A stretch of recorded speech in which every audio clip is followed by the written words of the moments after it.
જામનગરના ward number 2ના વિદ્યાર્થીઓને વાંચન સામગ્રી પોતાના ઘર પાસે જ મળી રહે તે માટે અત્યાધુનિક લાઇબ્રેરીનું ખાતમુહૂર્ત કરાયું છે।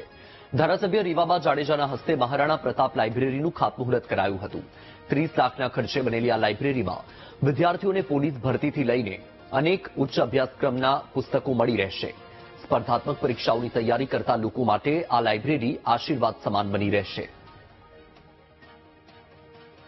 જામનગર મહાનગરના વોર્ડ નંબર 2 ખાતે આજે એક કમ્પ્યુટરાઇઝ અત્યાધુનિક ફુલી એસી લાઇબ્રેરીનું ખાતમુહૂર્ત કરવામાં આવ્યું છે, જેમાં 30 લાખના ખર્ચે જે વ્યક્તિગત ધારાસભ્યની ગ્રાન્ટ હોય છે એમાંથી એની મૂડી સંપાદિત કરી અને આજે ખાતમુહૂર્ત કરવામાં આવ્યું। ખાસ તો આ લાઇબ્રેરી ભવિષ્યમાં જે યુવાધન છે અને વિસ્તારમાં અને મહાનગરમાં ઘણા બધા એવા વિદ્યાર્થીઓ અને બાળકો છે કે જે લોકો કોમ્પિટિટિવ એક્ઝામની પ્રિપરેશન કરતા હોય તો એમના માટે એક જે પ્રેરણાદાયી અને વિસ્તારના જે નગરજનો છે એમની પણ એવી એક લાગણી હતી કે ઘણી વખત જિલ્લા લાઇબ્રેરી છે અથવા તો મહાનગરની લાઇબ્રેરી છે વિસ્તારથી ઘણી દૂર હોય તો વાંચવા જવામાં એમને પ્રિપરેશન કરવામાં ઘણી વખત તકલીફ પડતી હોય, તો આ હેતુથી એક અત્યાધુનિક લાઇબ્રેરી વોર્ડ નંબર 2માં આજે એનું ખાતમુહૂર્ત કરવામાં આવ્યું છે।